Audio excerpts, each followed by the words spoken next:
신학은 목회를 하려고 하는 거예요. 이 목회를 이제 우리가 하려고 하는 거기 때문에 목회라는 주제를 이제 이해를 어느 정도 윤곽을 가지고 이해를 전체적으로 스케치를 해야지만 내가 뭘 하고 있는지를 잊지 않는다고요. 그러니까 우리가 그림을 그릴 때 뭘 하냐면 연필을 가지고서 그리지 밑그림을 그리죠. 그 밑그림이 스케치예요. 앞으로 내가 구체적으로 어떠한 것을 그리고 거기서 색칠을 할지 그 주제와 구체적인 어떤 구상들을 그냥 밑작업, 밑그림을 그리는 스케치란 말이에요. 그게 바로 이 목회에 대한 이해인 거예요. 그럼 내가 뭘 하는지도 모르고 목회를 하고 있다? 그림이 없으니까, 밑그림이 없으니까 뭐가 되냐? 막그림이 되는 거예요, 막그림. 그래서 전체적인 것을 이제 그려가는 의미, 스케치한다는 의미가 이제 오늘 목회라는 주제로 이제 살펴볼 거예요. 이 목회를 이제 우리가 이제 넓게 이해하고 좁게 이해하는 두 영역의 부분을 이제 가져야 되는데, 우리가 저번에 기억하세요? 좀 오래돼서 기억 안 나시겠지만 한번 떠올려 보면 인생이 마지막이었어요. 저번 주제는요. 삶이 마지막이었다고요. 삶에도 두 종류의 삶이 있다고 했잖아요. 그죠? 큰 의미의 삶, 불신자의 영역의 삶, 그리고 작은 좁은 의미의 삶, 그건 좁다라기보다는 제2의 인생이라는 거, 더 집중되어진 인생. 그것이 뭐 신앙으로 삶이 이제 두 삶이 있다고 했잖아요. 목회도 마찬가지입니다. 뭐 여러 방향이 잡을 수 있지만 크게는 두 부류로 나눌 수 있어요. 세상에서의 목회라는 의미, 그리고 교회 안에서의 목회라는 의미. 그래서 이제 목회를 이걸 다른 말로다가, 이거 글씨 보이나요? 잘? 안 보이죠? 적어드릴게요. 목회. 이 목회라는 것을 다른 말로 조금 이렇게 좀 쉬운 말로 정의하자면은 우리가 이제 뭘로 할 수 있을까? 이끌어간다? 이끈다? 이끌어감, 그리고 가르침, 보호, 또 이 안에는 목회 영역 안에는 대언한다는 뜻도 있을 거예요. 그러니까 이거 뭐 여러 가지 의미가 이 안에 다 집어넣을 수 있어요. 우리가 모든 의미를. 왜냐면 해석이니까. 대언한다. 그 다음에 이제 본보인다. 본이 된다. 여러 가지로 이제 목회를 이해할 수 있는데 이 쭉 목회, 그러니까 이 목회라는 것은 양들을 먹이는 목자의 입장이에요. 여기 목회의 직분은 목자. 이 목자와 함께 항상 가는 영역이 누구냐? 양들이죠, 양들. 이 관계성 속에서 목회를 이해되는 거예요. 목회는 목자가 되어서 양들을 향해, 양들을 위해 하는 모든 것들이 뭐가 될 수 있다? 목회가 될 수 있다는 거예요. 그러니까 항상 실질적인 대상 역할과 이것을 가지고 있어야 돼요. 말을 막연해지는 거예요. 그래서 우리가 목자장은 누구신가? 성경 분명히 말하고 있죠. 예수 그리스도. 그분이 목자장으로서 너희가 목자로서의 생활을 잘하고 있었는지 보러 오신다고 했거든요. 그러니까 항시 우리는 목회를 배운다. 내가 목자로서의 일을 하고 있다라는 생각을 가지고 있어야 돼요. 그 대상은 반드시 하나님의 양, 예수 그리스도의 양들을 먹이고 하는 모든 관련된 것이 이제 목회다 라는 것을 쭉 이어나 보니까 이 해석 보세요. 목회는 목자가 양들을 위해 하는 일이다. 근데 이끌어감, 가르친다, 보호한다, 대언한다, 본이 된다 라는 의미들로 이렇게 우리 목자가 하는 일들을 풀어놓다 보니까 저 단어에서 뭐가 느껴지세요? 뭐가 보이세요? 이제 목자 지망생들, 목회자 지망생들은 이제 뭐가 좀 하나씩 보여야 되는 거예요. 저 단어들 속에서 뭐가 보여지나요? 이걸 빨리 볼수록 책임감. 책임감. 이것도 좀 좋네. 자꾸 뭐가 보여야 돼. 일단 뭐가 보인다? 책임감. 할렐루야. 책임감이 보인다. 또 대언. 말씀이 보인다. 말씀 선포. 말씀 선포. 좋습니다. 또 뭐가 보이죠? 삶이 본이 되는 삶. 세 번째. 본된 삶이 보인다. 좋습니다. 하나씩 나오시네. 저마다 주제가 보여야 돼요. 또 다른 분들 있어요? 없으시면 없다고 얘기하시죠. 저는 이끌어감. 이건 지도예요. 지도력. 지금 하신 것들 뭐 책임감, 말씀 선포, 본된 삶, 지도력, 아주 좋은 자기들만의 어떤 표현을 하셨어요. 저는 여기서 이제 뭘 봤냐면요, 보혜사를 봤어요. 보혜사. 제가 보여주는 이것은 뭘로 단어로 바뀌냐면요. 우리가 보혜사라는 단어는 우리가 이제 친숙한 단어죠. 누구에게 쓰는 단어예요? 이 보혜사는 두 보혜사가 우리에게 있어요. 항시 첫 번째 보혜사가 누구셨죠? 예수 그리스도예요. 둘째 보혜사로 오신 분이 바로 성령님이시란 말이에요. 성령 하나님. 그러니까 우리가 이 예수 그리스도와 성령 하나님을 보혜사로 부르는 이유는 보혜사가 한 뜻이 있기 때문에 그래요. 오는 보호할 보호. 첫 번째 보호. 두 번째 은혜를 주시는 거예요. 은혜를. 세 번째 스승 가르친다는 거예요. 가르쳐 주신다는 거예요. 그리고 그냥 파라클레토스라는 의미로 이제 또 다른 뜻이 아까 전에 대언한다, 그죠? 대언하는 변호인이란 말이에요. 우리 대신 말씀해 준 변호자라는 말씀. 또 이제는 뭔 뜻이 있을까요? 위로자, 그죠? 위로자. 뭐니? 상담자, 그죠? 돕는 자. 7번이 돕는 자. 이렇게 해서 목회자의 역할 속에 녹아든 것이 있다고. 예수 그리스도와 성령께서 그 목자를 통해서 주시고자 하는 것이 과연 무엇인가? 그럼 보혜사가 하시고 싶었던 것을 그 목자를 통해서 주시고 싶어 하는 거예요. 내가 목회자가 된다는 의미를 이제는 알아야 된다고. 그 단순히 내가 교회의 리더야가 아니에요.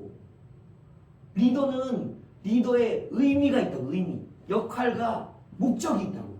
그 목적의 핵심은 무엇이다? 보혜사가 되어주는 거예요. 누굴 대신해서? 예수 그리스도와 성령을 대신해서 보혜사가 되어주는 역할이에요. 그 이해가 되어야지 바른 목회를 할 수 있는 거라고. 그것이 안 돼 있으면은 그 거짓 목자들의 이야기들 많이 나오죠. 어떻게 양을 어떻게 한다? 다 잡아먹는다고. 그렇게 될 수밖에 없는 거예요. 왜? 이 역할이 그들에게는 없으니까. 얘가 잡아먹는 자라고. 양은 비실비실 말라가는데 그 많은 양마저도 그냥 꼴을 먹이지 않고 물을 마시지 않고 다 잡아먹는 자기 이익을 위한 자들이 되어지더란 말이에요. 그래서 목회는 바로 우리 보혜사의 의미와 역할을 우리가 부여받아서 행하는 것이다 라는 의미 아시죠? 네, 이거 꼭 가지고 계셔야 돼. 이 개념을 잃어버려서 목회하지 마세요. 네. 하면 안 돼. 이거는 큰일 나서.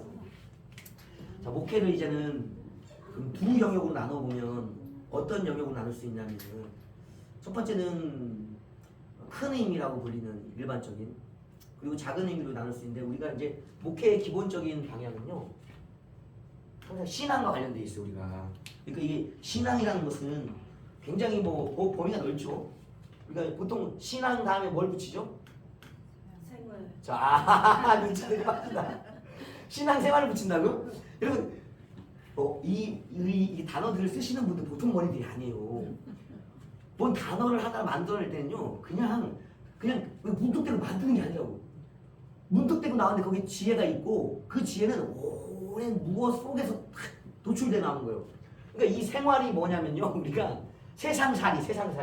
그게 하면 세상의 삶. 이게 바로 뭐예요? 생활. 그럼 신앙은요? 이건 믿음의 영역이요. 믿음의 삶. 이 두 영역이 신앙생활 속에 들어있는 거라고. 그럼 우리가 구분을 저렇게 적어야 되겠죠, 그죠? 목회는 그냥 신앙 속에서만 하는 게 아니라 생활 속에서도 목회가 있어요. 큰 목회가. 그 목회는 우리가 이제 세상의 삶, 이게 세상의 삶인데 세상의 삶은 뭐가 있을까요? 세상의 삶에서의 목회는 말 그대로 세상의 주권자들, 지도자들이 되어가는 거예요. 이미 세상의 주권들은 많이 있죠? 누가 우리의 주권자입니까? 정치라는 사람 있어요. 정치. 두 번째 주권은 우리의 목자들은 누구예요? 세상의 목자들.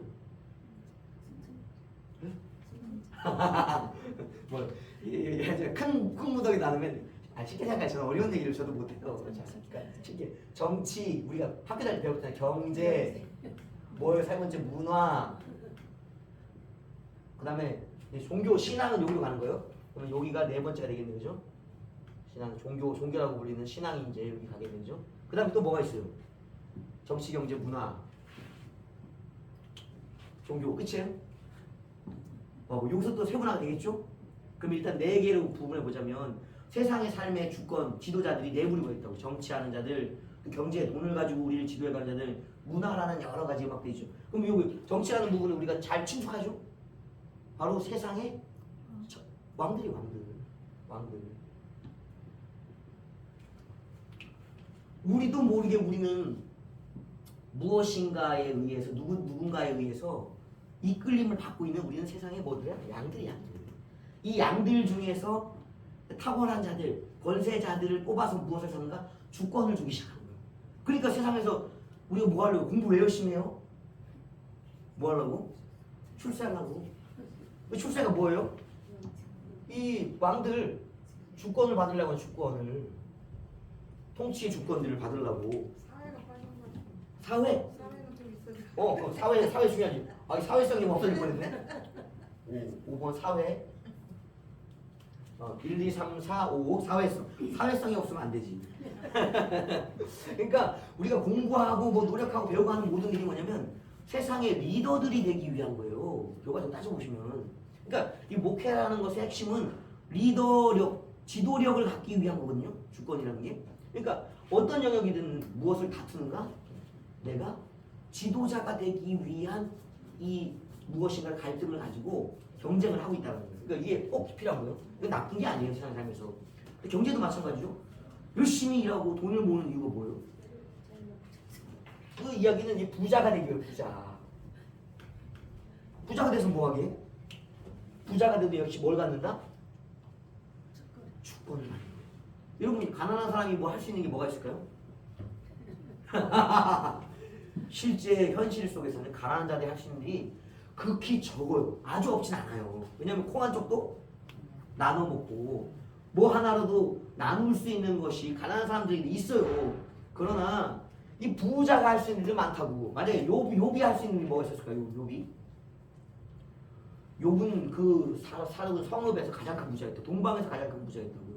그러니까 그의 말 한마디가 모든 사람들에게 어떻게 하면 그렇게 될 수 있어요? 하는 귀감이 되는 말씀, 자문과 같은 말씀을 늘 했던 게 부자라고. 거룩해, 단순히 욕심쟁이 이런 부자가 아니라 거룩의 영역에 있어서 부자는 할 수 있는 게 굉장히 많다고. 많은 사람에게 선한 삶의 영향력을 끼치는 주권이 있다고. 그게 마찬가지고요. 또 문화는 어떤 게 문화가 있을까요? 우리가 뭐 음악이나 또 스포츠 운동 같은 것들, 또 그림 같은 것도 있죠. 그럼 이게 예술적인 거는 체육이든지 뭐 이렇게 예술이라고 우리는 뭐 음악 있죠. 또 뭐가 있어요? 그림, 미술, 뭐가 있어요? 체육이 있네. 체육. 여기 뭐 각종 스포츠들이 있죠, 그죠? 스포츠라는 거. 각종 운동들이 있고. 그다음 또 뭐가 있어요, 문화가?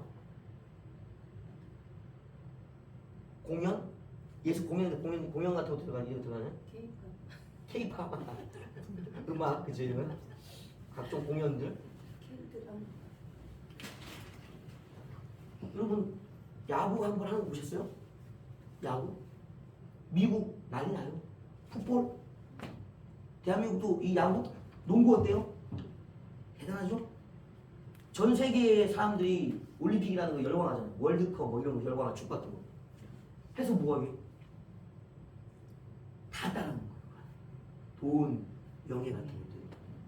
보세요. 얼마나 많은 연봉을 받고 일하는지, 명예를 갖고 일하는지. 대단하다고.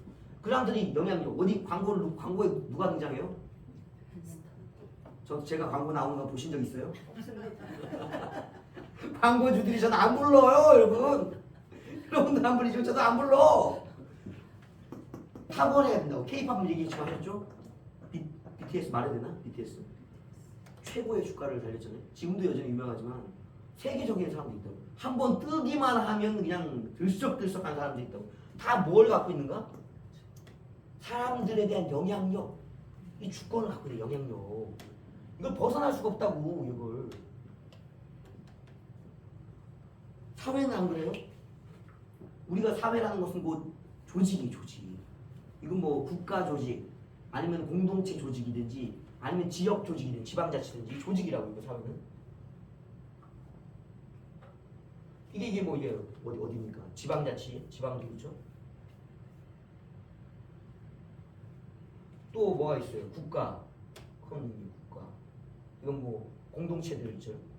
교회 공동체라든지, 뭐 소규모 어떤 연합 단체들이라든지. 저기서도 갖는 것이 뭐냐면 조직한다면 항상 뭐가 문제돼? 이번에도 이제 어디 농협인가 문제가 돼 나왔더라고요. 거기 농협도 이제 누굴 뽑잖아요. 이제 뭐 대표 조합장, 이 사람들이 조합장 뭐죠? 그래서 이번에 10군데가 걸려갖고 지금 난리죠. 뭐 왜? 조직에서 뭘? 주권 리더. 이거 리더. 누가 리더가 되고 리더십을 가질 것인가 이 경쟁이라고. 저게 나쁜 일인가요? 아니요. 생활에 저런 것들이 리더십이 없으면요 진짜 엉망되는 거예요. 하다못해 제일 작은 데 보면 가정이 제일 그래도 작은 사회적 조직이고 문화적 조직, 경제적 조직이고 정치 조직이잖아요. 여러분 가정의 질서를 한번 보라고요. 가정의 질서는 확고한 탑이 있어야 돼. 누가 가정의 탑이에요? 남편. 진짜요? 남편이 가정의 탑 맞아요? 사실이라고. 그게 있다고. 그럼 두 번째는 누구예요? 아내. 엄마죠. 세 번째는 자녀들이죠. 그 질서가 우리 상식적이라고. 아니 가정이라는 이 세상에 어떤 큰 삶도 그렇지만 이게 작은 데로 오면은 이제 가정에서 살펴보면 가정도 분명한 질서 리더가 있다고. 아버지, 어머니, 부모님이죠. 부모. 부모에게서 뭐 그 다음에 자녀로. 이 자녀가 주권의 핵심이 아니라고. 자녀들은 부모들, 아버지, 어머니가 그들을 아버지, 어머니의 모습들을 본보임으로 다음 세대의 주권자들을 양육해가는 거지. 집안의 자녀가 절대 주권자가 되면 안 된다고. 가정 질서가 무너진다고. 가정 질서가 무너지면 어디로 가느냐 다. 얘들이 커서 다 어디 가요? 사회로 가는 거예요. 세상으로. 세상 질서가 무너진다고. 가정을 기본이라고 얘기하는 것이거든. 그러니까 에덴의 질서는요. 성경 내내 강조되고 있어요. 신약이나 구약이나 똑같다고. 그러니까 이제 교회에서도 어디 질서를 예를 들어서 교회를 설명해요? 에베소서에서는 바울이 가정의 질서. 남편과 아내의 질서가 곧 무슨 질서래요? 그리스도와 교회의 관계 질서. 교회 내에서의 질서의 핵심이 바로 여기 있다는 거예요. 가정 질서가. 그러니까 세상의 주권이 이게 그냥 있는 게 아니에요. 세상에서 올바른 목자들이라고 불리는 리더들이 있어야 한다. 그것이 바로 사회 질서를 세워가는 근간이다. 가정을 무너뜨리는 자들 유심히 봐야 돼. 사회 질서를 무너뜨리는 자들이요. 그건 다른 어떤 하나님의 나라인 이제 교회의 질서를 이제 무너뜨리는 자들이 반드시 그런 자들이 통해서 일어나는 거예요. 그러니까 우리 이것을 봐야 된다. 첫 번째. 그래서 우리가 신앙생활에 있어서 생활의 부분을 우리가 유심히 돌아봐야 되는데 그 생활의 핵심은 뭔가? 리더, 주권을 누가 얻으려고 하는가? 라는 부분에 있었다는 거예요. 그 얻기 위한 것이 뭐한테 결과적으로 세상의 삶이다 라는 것이에요. 그러면 믿음의 삶은 어떨까요? 똑같아. 이 신앙과 생활은 똑같아요. 여러분 신앙과 생활이 별개가 아니에요. 우리가 데칼코만이라는 그 알죠? 미술에서 한쪽을 이렇게 그려서 반으로 딱 접었다가 피면 양쪽이 똑같아. 이것도 세상의 그림만의 이치가 아니에요. 세상의 이치가 똑같아요. 신앙과 생활이요. 한쪽을 이렇게 했다가 탁 접어 딱 피면 뭐가 돼요? 그게 신앙생활이 되는 거예요. 똑같다고. 하늘과 땅도 마찬가지예요. 하늘을 딱 접었다가 딱 펴는 순간 뭐가 되는 거예요? 세상이 되는 거예요. 그러니까 하늘의 사람들의 삶과 땅의 사람들의 삶이 똑같다고. 이 땅의 이치를 알면 어디를 알 수 있어요? 하늘의 이치를 아는 거예요. 그러니까 영적인 세계의 이치가 이 땅과 똑같다고. 그러니까 이제 이 원리를 우리가 잘 이해하는 게 필요하다. 그러니까 세상의 삶을 우리가 잘 이해하고 세상이 무엇을 향해 추구하고 있는가, 나아가고 있는가, 그리고 그들이 쓰는 방법이 어떤가를 우리가 잘 보면서 신앙생활을 이해해야 되는 거예요. 우리가 종교라는 부분, 우리는 이제 종교라고 부르지 않죠. 종교는 사람들이 이제 만들어낸 하나의 추구점들이 있는 거죠. 뭐든지 만들어진 건 종교예요. 그러나 신앙은 살아계신 하나님으로부터 우리에게 주어진 지식과 지혜 또 명령들 이런 힘들이 기반되어진 것이 우리가 만들어낸 게 아니라 오히려 하나님과의 관계성 속에서 그냥 삶이 되어지는 것. 그래서 믿음의 삶이라고 부르는 거 삶. 이건 만들어진 게 아니에요. 되어지는 거예요. 이건. 그래서 우리는 종교라는 것이 아니라 이걸 뭐라고 해요? 신앙, 믿음 이런 것들을 표현한다. 이것은 우리가 삶이라는 거예요. 여기도 마찬가지입니다. 이제 세상의 삶은 우리가 익숙하게 이제 다뤄왔던 거니까 넘어가더라도 믿음의 삶에 있어서는 우리가 좀 첨예해지는 게 있어요. 그러니까 예를 들면은 교회 사람들이 신앙하는 사람들이 세상에서 출세하려고 애를 쓰는 사람들이 좀 많이 없죠. 막 내가 뭘 해야지, 내가 대통령이 될 거야, 내가 세상 제일 난 부자가 되어야지, 아니면 내가 문화를 통치하는 어떤 유명한 연예인이 될 거야, 아니면 내가 어떤 조직의 어떤 수장이 될 거야 하는 그런 야망을 가진 사람이 교회 내에는 신앙생활하는 사람들이 별로 적어요. 왜 그런가? 그들이 바라보는 세상은 이 세상의 삶에서의 어떤 영역이 아닌 다른 영역, 어디 영적인 부분 이쪽으로 가는 게 영적 세계, 영적 세계. 이 영적 세계를 바라보는데 집중하기 때문에 세상의 삶에 대한 관심이 그 믿음의 삶의 사람들의 사랑에 좀 적어지는 게 있어요. 그런데도 뭐가 교회 내 여전히 있는 줄 아세요? 교회 내에서 갈등이 있어요. 리더십에 대한 갈등. 그게 이제 요즘에 유명해지는 게 이제 뜨는 게 옛날에부터 저기 안에 나왔던 게 이제 주제들이 하나 불거지는 게 있죠. 페미니즘, 그죠? 여성 신학, 여성 목회에 대한 이해들이죠. 그리고 일단 페미라는 게 뭐 여성성이잖아요, 그죠? 여성들을 위한 어떤 것들. 그러니까 기존에 이제 세상에서의 삶의 주권들을 이제 돌아보면요, 여성이 주권의 그 권력 리더의 핵심이었던 적이 많지는 않아요, 그죠? 그건 어쩔 수가 없는 거예요, 여러분. 왜냐면 하나님이 세상을 창조하실 때 주신 세상의 질서가 있거든. 이게 목회는 법이 있다고. 질서를 따라 사는 거예요, 질서를. 세상의 삶의 질서, 세상의 목회는요, 세상의 질서를 따르는 거예요. 이 영역이 뭐냐면 여기가 창조의 질서예요. 창조의 질서가 엄청난 영향을 끼치는 게 세상의 삶이에요. 우리가 곰곰이 생각하면요, 인간이 뭘 만들어낼 것 같죠? 인간이 만들어내는 게 아니에요. 인간은 적응하는 거지. 가령 예를 들어서 북극에서 사는 사람들 생각해보라고. 북극에서 사는 사람들 어떻게 살 것 같아요? 자기가 막 새로운 문화를 만들 것 같아요? 북극이라는 그 현실에 맞게 산다고! 떨어지네? 북극에 사는데 내가 헐 벗고 싶다고 내가 막 이렇게 예뻐 보이고 싶어서 막 이렇게 초미니를 입고 다니는 사람 아무도 없어! 죽어! 이뻐 보이기 전에 얼어 죽는다고. 북극에서 그렇게 살지 않아. 북극이라는 환경, 창조의 질서, 창조의 환경 속에서 맞게 산다. 그러면 아프리카에서는 나는 보호해야 돼. 막 껴입고 사는 사람? 없어요. 벗어. 그 아마존 왜 이리 보세요. 이번에 나왔잖아요. 벌목하다 보니까 미발견 종족이 나온 거예요. 여자들이 많아. 여자들만 살고 다 벗고 있어. 아이고 멀리서 찍어 기래 망정이지. 다 벗고 다니고 창 들고 막 멀고 다니고 막 내과에서 막 물 뭐 하고 다니고. 더우니까 환경에 맞게 적응한다. 그럼 우리 아시아 쪽에서 추울 때는 입고 더울 때는 벗고 창조의 질서에 순응한다. 우리는 세상의 삶이라는 것이 이게 우리가 뭘 만들어내는 게 아니에요. 이거는 순종적이라고. 환경만 그래요? 남녀의 관계도 그래요. 이걸 깨려고 세상이 많이 노력했죠. 올림픽 때 뭐 만들었어요? 남녀 평등해가지고 여자도 뭐 남자가 어디 경기 참여해? 여자 경기에. 왜? 평등하니까. 근데 결과가 어떻게 했어요? 처참하잖아요. 신체적인 차이가 있다고. 남자가 여자를 때려보세요. 어떻게 되는지. 권투 선수 보세요.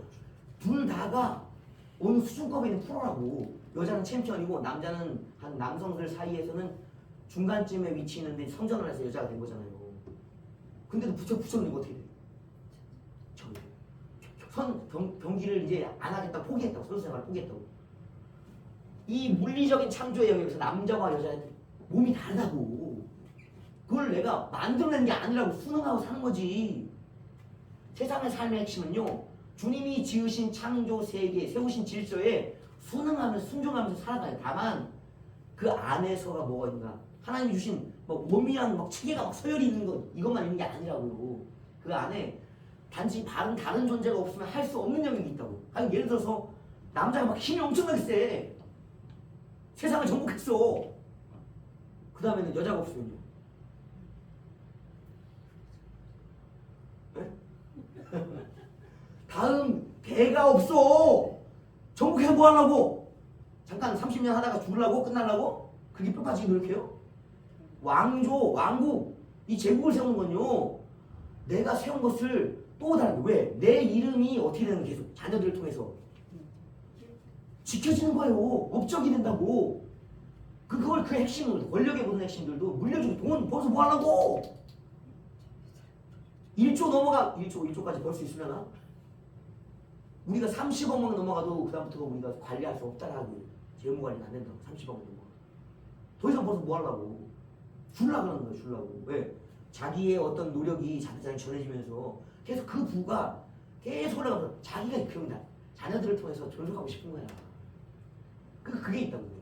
모든 게 핵심은 다 그 질서를 따라 순응하는 것, 그 핵심이 안에 있는데 뭔지가 들어가는지 뭔지는 안 간에 우리는 창조해내는 것이 거의 없다고 보는데 우리는 순응하고 적응하고 그것을 활용해가는 사람들이라고. 세상의 삶의 핵심은 거기에 있는 거예요. 근데 자꾸 이제 그것을 우리가 엉망으로 만들기 때문에 우리에게 선하게 다가오지 않는다고. 그러니까 하나님이 창조 질서 속에 세우신 것은 엄한 주기에 있어. 바꾸면 안 되는 것들이 있다고요. 바꾸면 안 된다고. 다 망가진다고.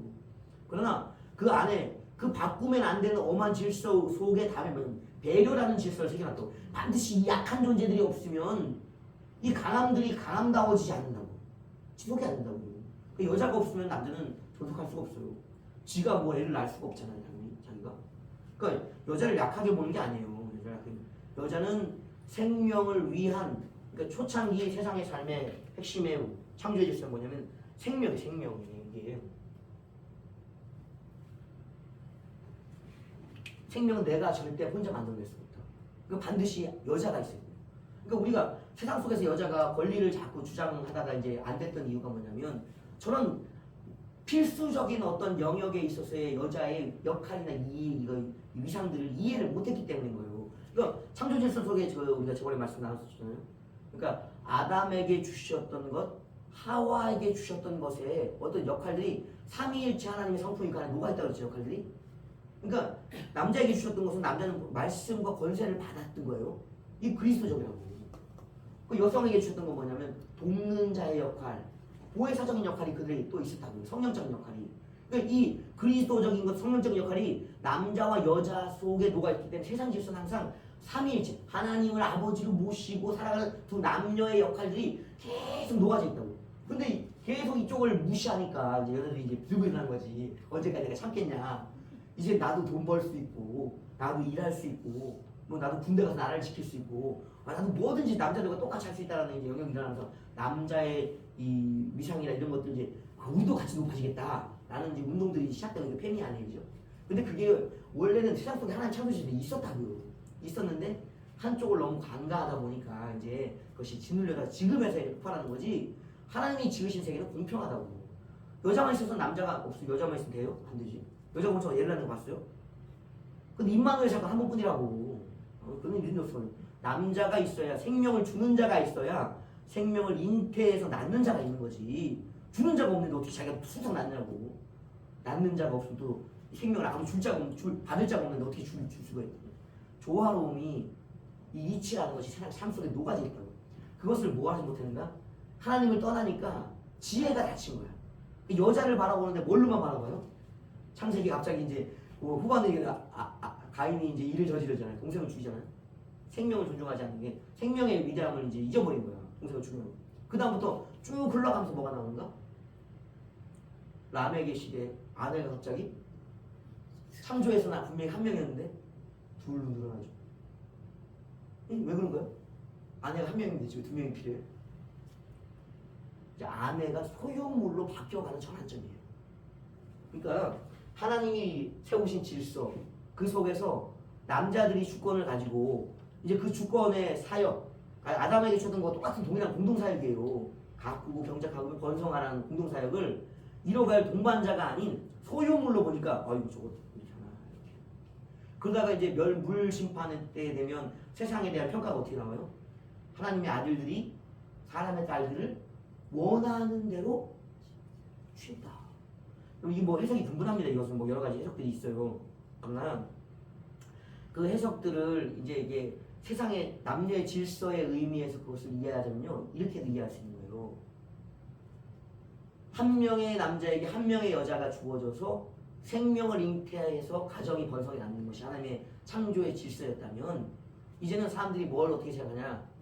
내가 힘이 세, 내가 많은 주권을 가지고 있어. 세상에 영웅과 같은 위치에 있어. 그러니까 나는 니들과 같이 달라지는 지점을 뭘로 찾는가? 여성을 많이 소유함으로 자신의 위상을 찾는다는 거예요. 여성이라는 존재를 많이, 짐승들 그렇죠? 수컷이 하나예요, 하나. 근데 많은 암컷을 거느리잖아요. 그게 자신의 어떤 주권을 표현하는 짐승 같은 표현이에요, 그게. 그리고 또 다른 표현은 뭐냐면, 이제는 남녀의 어떤 하나의 거룩함들, 생명을 낳기 위한 거룩함이 없다는 거예요. 그냥 남자면 여자를 그냥 먹거든. 내 여자, 남여자가 차이 없이. 간음이 횡행하는 시절이라는 얘기예요, 이게. 사람의 딸들을 마구 취했다는 거예요. 그러면 오늘날에 그렇잖아요. 한 남자에게 뭐가 있대? 부인이 있고, 세컨 뭐가 또 있대요. 서드 뭐 다섯 손가락이 돼야 되나? 그게 일반적으로 타락한 소문나잖아요. 그 얘기예요, 그 얘기. 그냥 눈에 보기 좋은 대로 막 취해가는 거예요. 타락의 그 진정. 그냥 그게 하나님이 지으신 남녀의 질서가 무너져가는 그런 것들. 세상에 이런 것들이 이제 다 있는 거예요. 이런 것들이 이제 교회 내에도 갈등으로 작용하더라. 왜 그러냐? 리더십이 되고 싶은 거야. 세상에서는 경쟁이 얼마나 치열해요. 뚫고 올라가기 너무 힘들죠? 여자들 캐리어홈, 코리홈 보세요. 진급하는 게 쉬워요? 어마어마하게 노력해서 남자들의 경쟁을 뚫어야지만 그 권세를 리더가 된다고 하는 게. 그게 힘드니까 이제 교회 내에서는 조금 만만하지. 왜 이제 수도 적고 경쟁이 좀 느슨하잖아. 여기는 주님을 바라보면서 이렇게 저기 살지. 와, 내가 우두머리가 되려고 막 그렇게 애를 쓰는 사람들 없잖아요. 그러니까 여기서 이제 여성들이 들어와서 이제 보니까 뭐라고, 세상에서의 삶도 내가 참 밑바닥 산.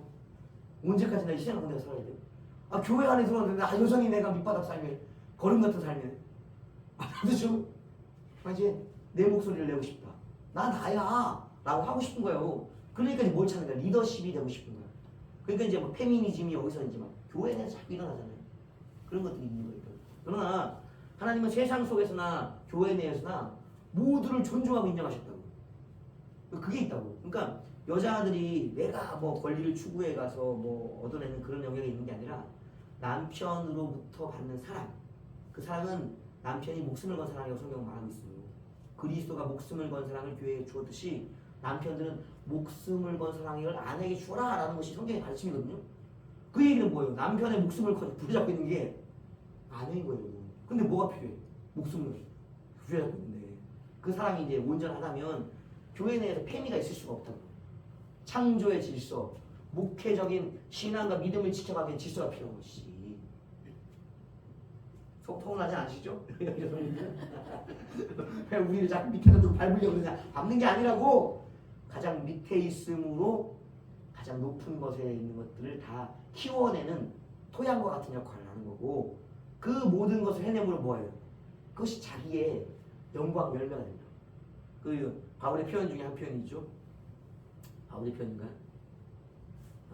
너희가 믿음의 자녀를 출산함으로 구원을 완성했다라는 표현들이 있잖아요. 그 바울이 바라보던 시각은 달랐다고. 교회 내에서 여자들의 존재는 대단했다고. 그들이 믿음의 자녀, 이 믿음의 자녀를 낳은 것이 뭐냐면 너희들 자신과 가정의 구원을 이루었다는 거예요. 그러니까 구원을 이루는 마지막 지점은 누가 이룰 수 있는가? 여자가 이룬다. 여자가. 남자가 이루는 게 아니라. 남자에게는 네가 믿어 가정을 구원하리라. 그럼 가정의 구원의 시작자가 남자에게 주어졌다면 아담성의 시작이었다면 마지막 하와성의 마지막은 자기가 믿음의 자녀를 양육해서 낳는 것. 여기서 믿음의 가정의 완성. 너희 가정이 구원받았다는 완성. 남자가 맡은 사명의 완성이 여자이겠다. 그러니까 남자가 목회하는 여자가 목회하는 갈등이 없죠. 그러니까 잘 이해해야 된다고. 그러니까 신앙 안에서는 갈등이 사라진다는 거예요. 사라진다. 이게 종교적 얘기에서 뭐냐면 남녀가 하나님 안에서요. 하나님 안에서. 이꼭 전제가 붙어요.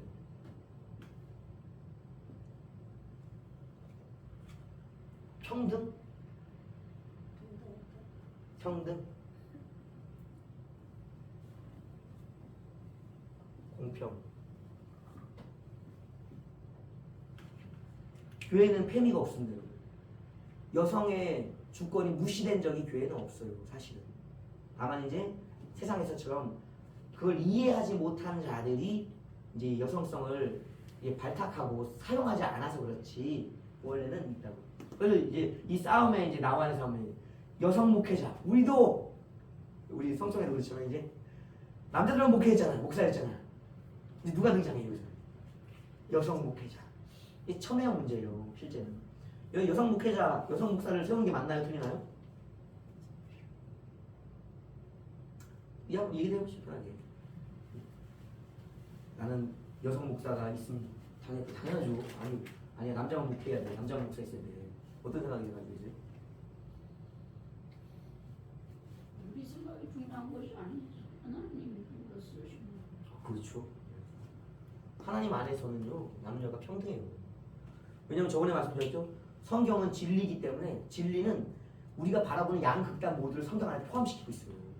우리가 그 중에 일부를 향해서 아니 이쪽만 바라보기 때문에 그런 것이지. 성경은 둘 다를 항상 포함하거든. 모든 것이 성경 안에 다 들어가 있어. 진리 안에. 그렇기 때문에 뭐 하나만 주장해서는 안 돼. 두 가지를 다 바라보고 말을 해야지. 가령 예를 들어서 이제 목회자라고 하면 구약에 이제 메시아가 이제 대표적인 목회자인데 왜냐면 목자들의 이제 장이기 때문에 그러면 구약에서는 목자의 장은 여러 이제 탁월한 민족적 지도자들이 있지만 사사기에 등장하는 12명의 사사들이요 메시아예요 여러분. 그 예수님의 이 사역을 보여주는 구원자라고요. 사사 중에 누가 등장하는 줄 아세요? 여자 사사가 있죠. 누구죠? 그게? 드보라. 사사 드보라. 여선지자이자 사사 드보라가 등장한다고. 저 사람이 뭐라냐면요. 어느 날 이제 이민족의 위기가 온 거야. 왜냐면 죄를 지으면 항상 주권을 뺏기잖아요. 그러니까 눌리잖아. 그러면 뭐가 있는가? 살려주세요. 그럼 등장해서 구원해 주신다. 드보라가 등장해서 구원하는 걸로 잘 봐야 돼요. 여사사는 남사사와 좀 달랐어요. 남사사는 대부분 뭐 했는지 아세요? 싸움. 삼갈. 소몰다가 갑자기 소몰다가 주님의 말씀이 내게 임하니까 소몰든 막대기로 나가고 그냥 블레셋으로 그냥 600명, 800명이에요? 여러분 남자는 전투적이에요. 기도원 300용사 나가고 그냥 삼손 뼈다귀 하나도 1000명 전투적이라고. 자기가 나가 싸운다. 자기가. 여사사 드보라 어떻게 싸워요? 예언의 말씀으로 싸운 거예요. 말씀으로. 이 말씀을 누구에게 전해줘요? 바락은 누구예요? 이스라엘의 전투자 군대 장관이 있단 말이에요. 총사령관은 바락을 세운다고. 뭘로? 여자의 싸움과 남자의 싸움이 다르다고. 왜? 하나님은 들어봐. 드보라야! 너도 앞에 선 사사들과 네 후예들 사사들처럼 막대기 들고 칼 들고 아니 뼈다귀를 들고 나가 싸우라 말하지 않아요. 왜? 드보라는 여자니까. 여자에게 주시는 힘이 있다고. 누구를 세울 수 있는 힘. 전투할 수 있는 군사령관을 세울 수 있는 말씀을 주신다고. 그래서 바락을 세우는 거예요. 바락이 그럼 나가서 마무리를 했을까요? 못했어. 나갈 때 그러는 거야. 영광을 딴 사람이 얻을 거라. 전투는 남자가 했는데 영광은 누가 얻었는가? 전투의 전투. 열심히 싸웠어요, 여러분. 그래서 싸운 게 아니라 열심히 목숨 못 싸운다고. 여자, 야엘. 영광. 싸움은 바라게 하고 영광은 야엘이 얻었어요. 여성들이 싸우는 방식이 있다. 여성들이 싸우는 방식. 남자들과 같은 레벨은 아니다. 하나님이 질서라고 하셨어요. 같은 사사예요. 같은 승리자라. 용사라. 싸우는 방식이 다르다. 그러니까 교회 내에서 이제 그런 것을 생각 안 하고 하도 막 다른 거예요. 직분은 더 자유로워요. 왜냐하면 이제 예수 그리스도와 성령 안에서는 민족의 구분이 사라졌죠. 하나님의 가족이 되었으니까. 당연히 아이와 어린의 구분이 사라졌죠. 남녀의 구분이 사라졌죠. 신분적인 종과 주인의 관계가 사라졌죠. 부자와 가난한 자 관계가 이 하나님 안에서 사라지는 거예요. 예수 그리스도 성령 안에서는 또 다른 세상, 어딘 세상. 하나님이 세우셨으나 저 질서가 지켜지지 않는 삶이 아니라고. 질서가 지켜지는 영적 세계의 삶을 추구해 가기 때문에 여기서는 새로운 질서예요. 여기서 우리도 뱀이 여성도 이 주장을 할 필요 없다. 하나님의 지혜가 온전한 데서 여성성이 세워진다고. 누구처럼? 드보라처럼, 야엘처럼. 이들만 그래요? 아니요. 수많은 일이 성경에 있어요. 근데 왜 그렇게 여자아들이 목회자가 되지 못했는가? 그런 때가 있다고. 가령 예를 들어서요. 예수님의 시대에 보세요. 예수님의 시대에 예수님이 공평하신데 와갖고 12제자 중에 한 명 넣어주지. 드보라처럼 12사도 중에 한 명 여자 사도를 세워주시지. 이 유다가 떠났으면 유다 대신에 한 자리는 주실 수 있잖아요. 안 주셨어. 이유가 다 있는 거야. 여자를 쓰는 이유. 여자를 쓰는 이유는 이제 여러 가지 이제 저기가 있겠지만, 하여튼 이건 이제 욕할 분들도 많이 있을 수 있어요. 그러나 이제 어느 한쪽에 치우쳐서 그런 게 아니라 온전한 남자. 여기서 온전한 남자는 첫 아담과 둘째 아담의 예가 됩니다. 여성성이 가장 잘 이해될 때. 첫 아담은 아내 여자를 보고 뭐라고 얘기했냐면요. 딱 보고 한마디 했어. 넌 나다. 이거 엄청난 말이에요. 나는 나다라는 아는 말은요. 하나님의 지혜예요. 하나님이 자신에게 말한 거예요. 난 나야 라고 자신 알았거든요. 아담이 안 거든요. 넌 나야 라는 거예요. 이 말이 엄청난 지식이요. 하나님이 자신을 아는 지식과 아담이 내가 여자를 보면서 나를 한 거예요, 여러분. 이건 사람이 가질 수 있는 지식이 아니라고. 넌 나다라는 것이 아담의 고백인 거예요, 여러분. 그러니까 여자가 거기서 홀대받아서 하와가 찌그러져 갖고 아담님 이렇게 하고 있었을까요? 아니 자기 할 일을 열심히 했다고. 그러니까 아담이 없는 순간도 있었다고. 왜?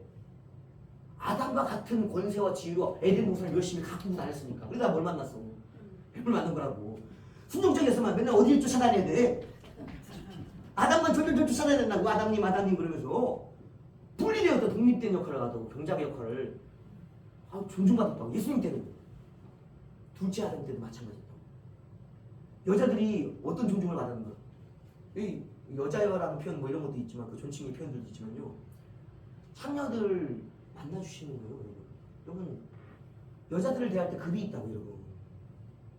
내 아내 그리고 거룩한 여성들을 만나는 것과 수많은 남성들을 상대하는 그 직업 여성을 만나는 것이 차이가 있잖아요. 근데 예수님 그 차이를 없애셨어. 우리 욕을 드셨잖아요. 어떻게 창녀를 만나세요, 주님? 세리를 만나시냐고. 주님에게는 여자들에게 이 구별되어 있는 그 등급이 없는 거예요. 이 여자나 예수님이 뭘로 보여요? 같은 거예요. 비록 창세기 때 그 첫 아담의 결혼이라는 제도로 묶여지지 않아서 그렇지 예수님에게는 모든 여자가 내 신부인 거야. 그래 부족하면 그에게 말씀과 회개의 말씀을 주어서 그를 거룩한 신부로 끌어올리는 거고, 거룩하면 그대로 거룩하고 계속 권면해 주시는 거고. 그러니까 타락했든 뭐하든 예수님에게는 그 차별이 없었다고. 모든 여인들이 자신의 신부였다고. 예수님에게는 완전한 남자였던 첫 아담과 둘째 아담에게는요, 그런 것 때문에 예수님 서운해하고 이런 여자가 없었다고. 감격해갖고 막 그냥 300디나를 뽀개갖고 머리에다가 부어드리는 여자들이 있었지. 자신의 전 세대를 팔아서 헌신하면서 갈릴리부터 쫓아다녔던 여자도 있었지. 왜? 충만한 사랑을 이미 받고 있기 때문에 나도 뭐 이런 게 나올 수가 없지. 왜 나오는가? 부족한 남자들이 통치하니까 나오는 거라고. 부족한 남자들이. 근데 남자들이 회개 먼저 해야 되는 거예요. 여자들이 막 자신의 권리들 주장가 나올 때는 그 충만한 사랑으로서 그들 대우해 주지 못했기 때문에 나오는 것 뿐이라고. 페미는 있을 수가 없는 거예요. 교회 내에서는. 또 세상에서도 원래는 하나님이 지으신 실수 속에서 영적 세계는 페미가 없다고. 그러니까 이 영적 세계에 가면 뭐가 돼요? 다 천사들과 같은 몸이 되는 거예요. 남자만 여자도 진정한 남녀 평등은 어디에서 이루어지는 거예요? 여기서 안 되니까 여기서 교육시켜서 어디서? 영적 세계 천국에서 새하늘과 새 땅에서 완전히 끝내신다고. 페미들 내가 이런 말 하기 그렇지만은 여성을 비하하는 게 아니에요. 진정한 남녀 평등은 영적 세계. 믿음을 가지라고, 신앙을 가지라고, 하나님이 세우실 영원한 세계를 바라보라고 페미 운동을 할 것이 아니라 회개하고 남자들이 자기를 보고 깨닫고 회개하도록 돕는 역할, 중보자 역할을 계속 하라고. 보혜사 역할을. 영적 세계를 바라보는 거예요. 남자들이 그래서 필요하고 도움이 필요한 거라고. 도움이 필요한 사람들 왜 세워주냐고. 돕는 자를 도움이 필요하니까 세워주지. 안 도와 자기가 주권이 되려고 그래. 리더가 되려고 그런다고. 안 되는 거라고. 리더는 세우신 질서가 있다고. 그래서 고린도 교회에 뭐라고 해요? 교회에서 여자 잠잠하라 그러죠? 아, 왜 잠잠하래? 잠잠하래? 이 질서 때문에, 질서 때문에. 그러니까 이 질서를 지키는 거예요. 그러니까 질서는 이제 믿음의 삶의 종교적 질서는요, 남녀의 차별이 없어요. 모두가 쓰시고자 하면 120문도 중에 여러분 남자만 있었던 거 아니에요, 여러분. 성령은 똑같이 오신다고. 여자나 아이들에게도 똑같이 오신다고, 여러분. 공평하시고 주님 안에서. 우리가 차별할 뿐이에요. 우리가 잘못된 거예요. 주님의 법을 우리가 어기고 주님의 성품을 우리가 몰라서 그런 거예요. 우리가 회개해야 된다고요. 회개해야 돼요. 그래서 주님 안에서는 모두가 공평하고 평등하다. 페미는 없는 거예요. 우리는. 부족한 남자들 때문에 문제가 생기는 거지. 자, 그렇습니다. 하여튼 뭐라고 할 것 같지? 목회는 하여튼 간에 주님의 삶을 본보일 모든 자들, 남자나 여자나 상관이 없다. 그러니까 그것을 우리가 생각했으면 좋겠습니다. 그래서 여성 목사들이 할 수 있는 일이 있어요. 남성 목사들이 할 수 있는 일이 있다고. 가령 이제 은사 사역하는 분들 얘기를 한번 들어보세요. 마지막에 이제 치료나 아니면 어떤 결정적으로 마귀와의 싸움의 영역이 있는 마지막 순간이 있거든요. 시간을 둘 수 없는 때가 있어요. 근데 이제 그분들의 체험들이 뭐가 있냐면요. 우리가 이제 뱀과 정갈을 이렇게 밟고 짚는다는 표현들이 나오잖아요. 그런 것이 이제 예수님은 영적인 표현들을 이제 쓰신 거예요. 뭐 사막에 가서 정갈 잡고 뱀 잡는 게 아니에요. 주님에게는 직접 그 영적인 존재가 뱀과 정갈로 보였던 거예요. 그래서 그 뱀과 정갈을 밟고 짚는 것을 이제 권세를 주셨는데 집어야 될 때가 있다고. 밟아야 될 때가 있다고요. 근데 이제 남자가 이 손을 써야 돼. 손을 써야 짚을 거 아니에요? 발을 써야 밟을 거 아니에요? 이건 영적 표현들을 사실적으로 활용해야 돼요. 이거는 내 영권으로 할 수 있는 일이 있지만 실질적으로 몸을 써야 될 때가 있다고. 안수해야 될 때가 있다고. 근데 안수 못한 상황이 있을 수가 있어. 남자 목회자가. 어떨 때일까요? 여성의 몸에 손을 얹을 때가 극히 조심스러운 거야. 어깨에다 손 얹으면 괜찮죠? 좀 나아. 싫은 사람도 있어. 머리에다 손 얹는 것도 보편적이지만 싫은 사람이 있다. 근데 머리와 어깨는요, 손도 그렇지만 그 제일 사람들과 무난하게 접촉할 수 있는 어떤 부위라고. 여기 가슴에 안수를 해줘야 될 때 어떡하냐. 배. 또 더 예민한 부분을 어떻게 하냐고. 남자가 못한다고 여러분. 누가 필요해요 그러면? 대신 안수해줄 권능 있는 여자가 살짝 필요하다고 여러분. 이게 쉬운 게 아니에요 여러분. 그래서 남자가 여자가 설교는 뭐 그렇게 뭐 문제가 되지 않아요. 이제 구체적으로 영적 싸움 안수를 해야 될 때는 굉장히 조심스럽고. 그럼 남자 몸에는 여자 목사들이 막 할 수 있나요? 어쩔 수 없다고. 서로 어려운 영역이 있다고. 그러니까 교회 내에는 항상 어떤 존재들이 목회자로 서야 돼요? 남자가 여자가? 아니요. 해줄 수 있는 능력 있는 자가. 신앙생활에는요. 능력. 권세라 권세. 앞에 서는 거요. 이거 성령께서 인정해 주셔야 돼 쓰는 거예요. 성령의 기름 부음 받는 자가 쓴다고. 그럼 거기에 남녀차별이 있어요 없어요? 권세를 받는데 남녀차별이 없다고. 성령이 부어주신 자가 쓴 거예요. 말씀을 열어주시면 그 사람이 설교하는 자가 되는 거예요 여러분. 권세 있게. 아까 능력 주신 자 하는 거라고. 필요에 따라서 교회 내에는 권세와 능력, 보혜사 성령과 예수 그리스도께 주신 그 성령의 능력과 권능들을 받은 자들이 사역을 하는 것이, 목회를 하는 것이 이게 삶이지, 남녀가 직업 역할을 서로 권리 이권을 싸우는 리더십을 가지고 다투는 영역이 아니라고. 왜 세상과 똑같으려고 하냐고.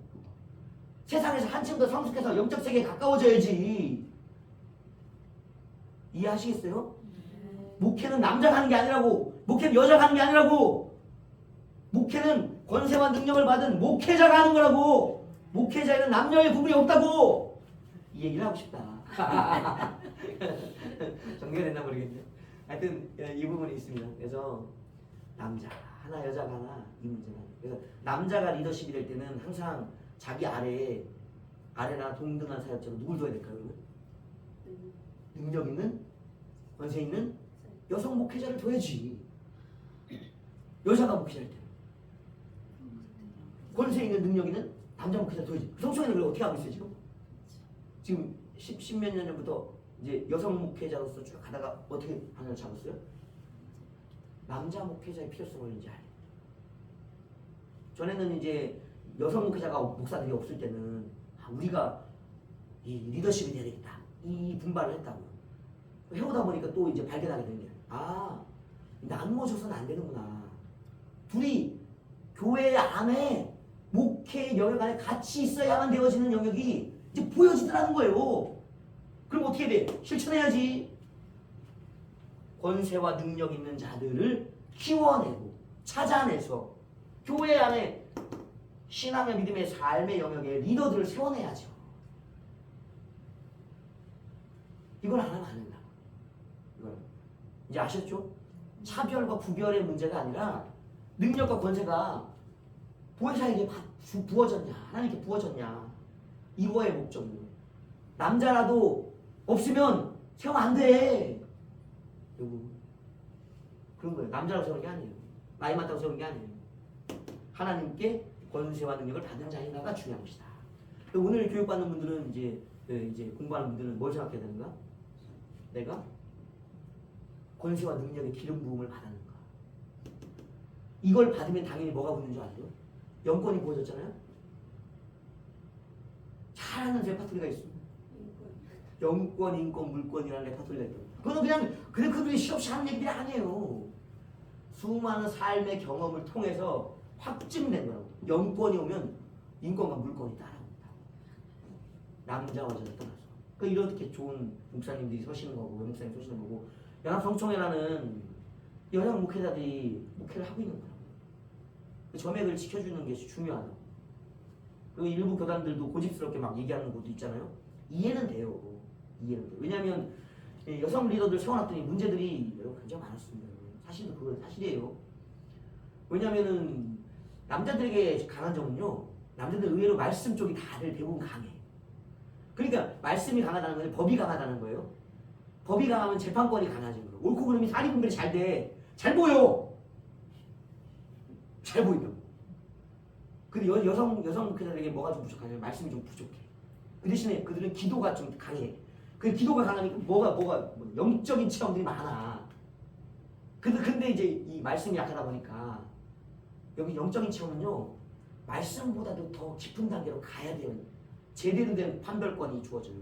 여러분 안에 뭐가 있는 줄 아세요? 말씀은요, 회개하지 않은 자도 말씀을 딱 읽고 말씀으로 딱 판결하는 순간에는 옳고 그름이 명확해요. 성령을 받으면 자기 안에 죄가 회개되지 않은 사람들요, 영감이 흐려. 같은 성령이 주신 건데 저마다 달라. 저마다 말씀의 분별과 성령의 분별은 난이도가 다르다고. 왜? 기록된 로고스의 말씀과 이 영의 말씀은 영의 영은 영과 육은 이게 다른 거예요, 여러분. 전혀 다르다고. 질이 다르다고. 영이 말씀을 사역해서 가지고 사역하는 사람과 영으로 사역하는 사람은 결이 다른 거예요. 결이. 이걸 이해하셔야 돼. 그래서 여성 목회자들이 뭐가 대부분 안 돼 있느냐면 자기 회개가 안 돼 있는 사람들이 많다고. 남자 특히 또 그렇지 뭐. 그렇죠. 그러나 그런 분들이 어째도 말씀으로 하는 것은 말씀에 기록된 걸 가르치잖아요. 그래서 그러잖아요. 엉뚱한 소리는 잘 안 한다고. 근데 이거 없어. 말씀이 없어. 영감으로 막 설교하고 목회하려고 그래봐. 여러분 안에 정돈되어 있어야 된다고. 회개되어 있어야 된다고. 사탄막이 더러운 귀신들의 권세들이 빠져나가야지 성령의 온전한 감동이 막 흘러가고 해석되고 예언되어야 될 텐데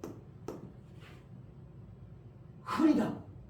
내 말, 시대 상황에 따른 말, 그것이 성령의 감동처럼 되어서 나타나는 거야. 그 문제가 없을 수가 없죠. 그러니까 아예 그것들을 배제하고 또 은사가 또 얼마나 좀 좋지만 선생님 얘기해보세요. 이런 얘기 많잖아요. 영이 열리니까 우리 목사님 속에 뱀이 아니 우리 목사님을 죄가 뒤덮고 있어. 이래봐요 여러분. 영안 열리는 게 이게 중요하죠. 그러나 더 중요한 게 있다고. 영안 열어서 뭐 하려고? 교회에 덕을 세우려고 하는 게 모든 은사의 끝이라고. 생명을 살리기 위한 거. 목사도 죄 안 져요? 죄 짓지. 성령 안 받은 목사도 있어요 여러분. 다 똑같은 게 아니라고. 그 영이 열렸다고 해서 자기가 기도 많이 했다고 해서 막 그런 얘기를 해야 되니까 교회에서 어떻게 된 거예요? 나가! 이제 나가! 슬픈 현실이라고. 그걸 쫓아내는 목사도 문제지만 그렇게 분별 없이 이해를 잘못하고 막 하는 것도 문제예요. 그러니까 교회에서 쫓겨나면 다 어디 가 있어요? 기도원가 기도. 그 기도원에는 뭐 누가 많아? 은사자들이 그렇게 모이는 거예요. 기도원 많이 하기 때문에. 교회는 말씀. 뭐가 오는 거예요? 기도원이 오는 거예요. 교회가 오는 거예요. 둘 다가 하나가 돼야지. 교회는 기도원의 기도의 영성을 가지고 와 은사 사역을 하고, 기도원은 교회는 말씀을 가지고 와서 말씀 사역. 그리고 올바른 기도원은 보세요. 말씀 선포를 누가 하는지. 말씀을 선포하는 자들 따로 세운다고요. 기도원도 그게 올바른 기도원이야. 자기가 말씀이 이렇게 저기 하다면 지식의 말씀들을 할 수 있는 사람들 세운다고. 기도원도 조화를 찾아간다고요. 막 은사만 하는 게 아니에요 여러분. 교회도 말씀만 하면 안 된다고. 균형을 잡아야 된다고. 은사를 가지고 와서. 여자가 은사 쪽이 강하죠. 남자들 기도 안 하거든. 맨날 성경만 읽고 있지. 성경 읽고 기도를 같이 해야 되는데. 왜? 말씀과 기도로 거룩하여지니 두 소리가 같이 가야지. 맨날 말씀만 읽고 있으니 영이 안 열려. 맨날 기도만 하고 있으니 법을 몰라. 조화로울지어다. 남녀의 차이가 없는 거예요. 말씀과 성령이 같이, 말씀과 기도가 같이. 그리스도가 분리되지 않잖아요. 말씀의 영역과 성령의 은사의 영역은 같이 항상 일하는 거예요. 남녀가 항상 일하듯이. 보혜사의 영역이 이 안에 와 있어야 된다고. 뭐 얘기는 그렇지만 목회는 어려운 얘기가 아니에요. 목회는 목회자가 해야 되는 것인데, 그 목회자는 그리스도와 예수 그리스도와 성령으로부터 권성한 능력을 받은 자들이 해야 하는 것이 바른 목회다. 왜? 목회의 시작점은 영적 세계, 천국을 가장 이 땅 가운데, 어디 특별히 교회 가운데 가장 온전하게 실현하고 유지할 수 있는 것이 목회의 본질이기 때문에. 이해되셨죠? 저것이 없이는 올바른 목회관이 없는 거예요. 뭐 학문적으로 정립되는 거, 그건 2, 3순위예요. 우리가 학문으로 목회해요. 주님의 나라를, 하나님의 나라를, 주님을 우리 삶 가운데, 내 마음 가운데 말고 교회 가운데로 끊임없이 요청하는, 신방받기 위한 그 영적 세계를 위해 목회하는 거지. 제도적 목회하지 말라고. 할 사람들 허다하다고. 세상적 목회하지 말라고요. 허다하다고 그런 사람들은. 영적 목회를 하라고. 우리는 다가올 주님의 나라를 바라보고 목회하는 거라고. 닮아가려고. 남녀 차별이 없는 부활의 몸과 변화의 몸을 주시는, 영원한 영체를 주시는 주님의 세계를 바라보면서 목회하는 거지. 어디 세상적인 철학으로 목회하냐고. 정치 목회하지 말라고요. 이해되시죠? 뭐 어려운 얘기 아니잖아요. 이거는 상식이잖아요. 성경을 읽었다면, 성령을 받았다면. 그렇습니다. 우리는 항상 목회에 보혜사적인 목회의 역할들을 늘 되새겨야 된다. 그리고 첫 아담과 둘째 아담이 가졌던 그 지식을 갖추어야 된다. 여자를 알아보는 눈이 있어야 된다. 교회에도 균형 있는 질서를 세워야 된다. 우리 교회도 그렇게 간다. 더 좋은 본을 성경에서 찾고 자기 목회와 교회에 적용해야 된다. 자, 질문들 하나 받겠습니다. 질문들 하실 것 있으면 하나씩 해주세요. 뭐 이 정도면 목회에 대한 스케치는 되지 않았을까요? 그죠? 더 자세한 거는 자기가 대충해서 해보면서 배워야 돼. 자, 질문들 이제 하시고 궁금한 들 있으면 목회에 대해서 뭐 질문들 하나씩 하시면은 같이 이제 말씀을 나누고 답변을 드리고 도움을 줍니다. 저도 하면서 배우는 겁니다. 저도 제가 정답이 아니잖아요. 견해이지. 바울도 그런 얘기했어요. 성경 쓰면서 이것은 하나님의 말씀과 명령이다. 그러나 내가 보기엔 이것이 내 견해는 이러하니라고 바울도 하나님의 명령과 말씀과 자신의 견해를 구분했거든요. 성령 받았다고 해서 다 진리를 얘기하는 게 아니에요. 진리지만 진리도 이렇게 구분이 있다. 자기의 감동에 따른 진리가 있고 하나님의 명령적으로 주시는 것이 있다. 그게 차이가 있어요. 진리도 이제 여러 이렇게 나눔이 있어요. 이렇게 구분되어진 게 있어요. 바울의 견해도 진리예요. 왜? 성경에 쓰여 있으니까. 그러나 바울도 하나님이 말씀하신 견해와 거기에보다 좀 더 자기 더 엄격하게 얘기했어. 하나님은 좀 관대하죠. 바울은 엄해. 하나님 말씀하실 때 듣는 게 좋아요. 엄한 목회자의 지도 속에 땀 흘리면 여러분 꼼짝도 못해. 그러니까 이제 그런 견해 차이가 있는 거예요. 별 얘기 말씀하지 않으시면 같이 답을 하면서 조금씩 얘기하겠습니다. 목회에 대해서 궁금하시거나 평소에 가졌던 생각들. 첫 시간이니까 자유롭겠죠.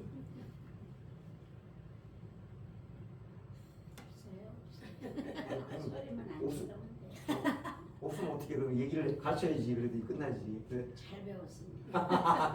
배우기 싫어서 이게 뭐 있어 뭐하는 장난이야. 자, 그러면은 이제 여기까지 그렇고요.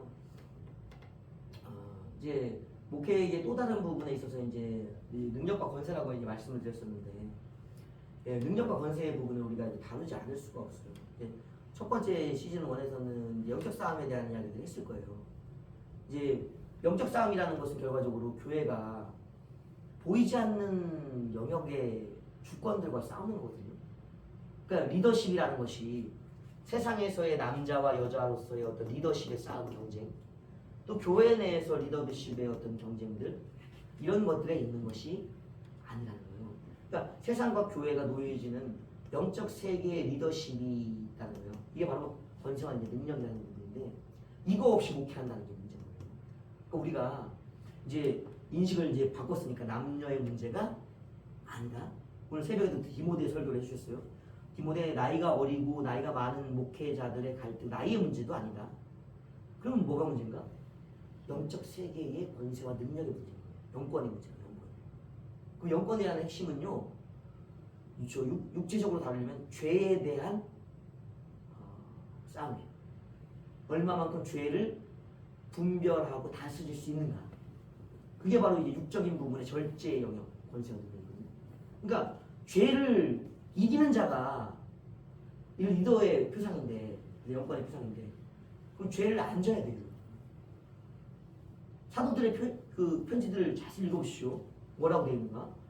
사도들은 자빠졌다고 회개했다라는 표현을 거의 잘 안 써요. 언제부터 안 쓰는 줄 아세요? 예수님 버리고 도망간 때부터 그들에게 그 말이 사라졌어요. 주님을 버리고 도망갔던 자들 넘어졌죠? 크게 넘어졌죠? 그 다음에 일어났어요. 부활하신 주님을 만나서 주님이 다시금 그들에게 용서해 주시는 말씀을 전해주거든요. 그러니까 육체적인 주님을 따라다니다가는 넘어졌다고요. 부활의 주님, 영의 주님을 만나고 나서는요 바뀌었어요. 그리고 성령을 받고 나서는요 그들의 사역과 인생 자체가 바뀌었어요. 넘어지는 것조차도 그들에게는 표현을 찾아볼 수가 없어요. 바울 보세요. 그가 표현하게 겸손하게 얘기해서 오라 나는 공고한 자로다. 이 사망의 몸에서 너가 날 건져낼까? 죄의 법이 자꾸 나를 사로잡아 가려던 것을 보는도다 그러고 고백하지만 죄 졌다는 표현이 없어요 여러분. 바울의 수준에서는 공부하다는 게 우리랑 다르다고 맨날 자빠져가지고 주님 공부해요 이게 아니에요 여러분. 돌 맞고 살해의 위협 속에서 배고픔 속에서 파선 속에서 매 맞고 모욕받는 것 누구보다도 많은 고난을 당했다고 하면서 자기가 공부하다는 거예요. 죄에 잡혀 수준이 다르다고 수준이 권세와 능력이 어디에 가 있냐 거의 천국에 사는 거랑 똑같은 거예요 여러분. 그게 사도적인 권세와 능력이에요. 그런 자들이 초대교회 리더들이었다고? 선지자는 안 그래? 구약의 교회들? 다 멀쩡하게 죽은 사람 선지자 중에 누가 있어? 몇 명이나 있어요? 그 비사들 읽어보라. 유전들 읽어보라. 전승들. 멀쩡하게 선지자 사역한 사람들 성경에 기록되어 있는 그 대선지자들, 소선지자들 그런 분들 멀쩡하게 돌아가신 분들이 거의 없다고 여러분. 그런 상황에서 목회해야 되는 게 리더라고 리더. 이게 근데 오늘날 목회자들 리더십들은 어때요? 수준이 너무 낮다. 낮아. 사도적이거나 선지자적이라고 불리는 리더십에서는 너무 질적으로도 너무 수준이 낮아요. 그러니까 리더가 되려고 하는데 집중하는 게 아니라 이 권세와 능력을 받는 거예요. 여기 이거는 뭘로 주는 줄 아시잖아요, 우리 다. 권세와 능력은 뭘로 받는지. 우리가 처음 성령 받았을 때, 예수님을 영접했을 때, 성령을 영접했을 때, 예수님 영접했을 때, 뭐함으로요, 뭐함.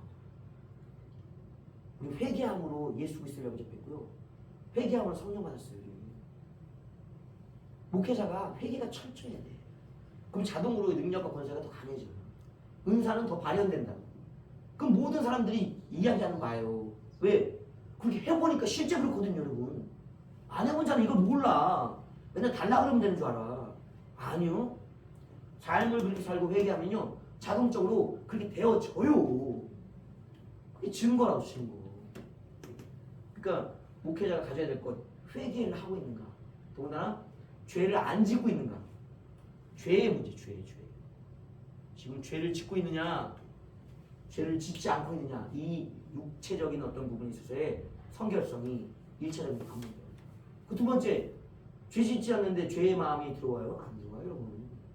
갈등 속에서 죄를 짓고 나니까 확 울려서 마귀에 잡히는 것이지, 단호하게 죄를 안 줘! 딱 거부했는데 자꾸 막 혼미해? 질까 말까 이렇지 않아요, 여러분. 몸의 결단이 일어나는데 혼은 당연하죠.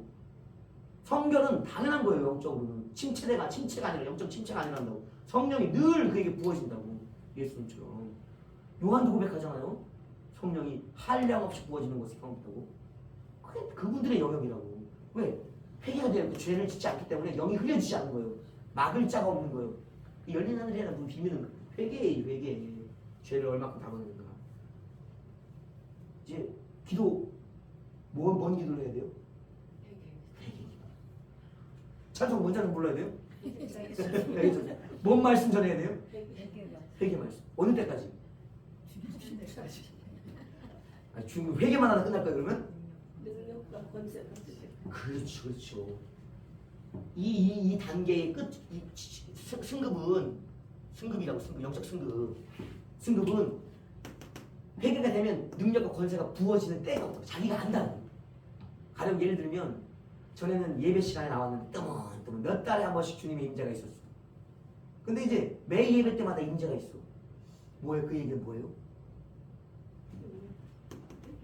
회개가 차가워 있다. 뭐가 자꾸 오고 있다. 능력과 권세가 성령을 통하여 내게 자꾸 부어지고 있다는. 알아채라고 이제는 목회자라면. 그럼 이제 이 능력과 이 회개와 죄 문제가 이제 우리는 영원히 이제 죄의 유혹은 있습니다. 짓지 않을 뿐이에요. 유혹은 있어요. 유혹은 평생 따라와요. 짓지 않는다는데. 그럼 구분이 내가 죄를 밟았구나라는 것을 언제 알 수 있을까요? 이기는 증거가 확실히 나타나요. 주님이 나 처음에 회심할 때처럼 내게 와서 말씀을 걸어줘요. 그때 영의 울림 우리 기억하시죠? 얼마나 울었었는지, 얼마나 선명하게 그리스도와 성령의 음성을 예수 그리스도와 성령의 음성을 들었는지 저는 그때 처음에 회개하고 3일은요 천국에 사는 줄 알았어요. 하늘을 보면서 대화했어요. 누구와? 주님, 아버지 이거 다 했어. 아버지 할렐루야. 주님 지으신 세상이 이렇게 아름답네. 꽃을 보면서 뭐라 그런지 알았어요? 내가 성 프란시스가 된 줄 알았어. 새들을 보면서 참새를 보면서 대화했다고. 뭐라고? 새들아, 이들도 주님을 노래하는 꽃들아, 아름답게 피어서 참 아름답고 영광스럽다. 깡패들을 만났는데 두렵지도 않아. 아이고, 니들은 뭐하고 있냐 이러고 가는 거지. 쫄아서 피해가 숨어지 않아. 불쌍해 보이는 거야. 협박해 나한테 돈 달라고. 아, 나 돈 없어 얘들아. 그런 짓 하지 마. 그러고 가는 거예요. 마음이 평안해. 어디? 초인가 3일뿐이었어. 그 다음부터는 기도를 안 하니까 또 눌리. 얘 제 삶으로 돌아가는 거야. 지속했으면 주님과의 동행이 명백하다고. 명백하다. 이게 바로 권세의 단계야. 우리가 처음 회개했을 때, 처음 주님 만났을 때, 그때를 회복해야 된다. 첫사랑과 그때 그 깊은 사기, 동행, 그 상태가 돼야지 나중에 에녹과 엘리야처럼 길을 맞는 거예요. 우리의 처음의 회심의 때가 우리의 마지막 모습이라고. 자꾸 목회하려고 그러지만 목회가 뭔지를 알아야지. 아시죠? 할 말은 더 많지만 간단한 스케줄 소리 맞춰야 되니까 질문 더 없으시다 그랬죠? 네, 없는 것이 또 은혜로다. 더 이 질문하면 답할 것도 풍해진다. 그러니까 우리의 목회는 모든 것을 성경의 말씀에 기록된 것을 이해함으로 목회해야 되고 성령의 능력 안에서 우리 목회해야 되고 저것이 나중에 이제 갈수록 더 어려워질 때가 와요. 혼미해질 때가 와요. 너도 나도 자기의 의견을 말할 때가 오거든요. 이 주권은 주님에게 받은 주권인데 이게 없으면 남 말에 어떻게 된다? 끌려다니. 귀가 얇은 사람들은 이해 안 되는 거예요. 주권이고 주권 있는 사람은 귀가 얇지가 중심을 세우고 있어.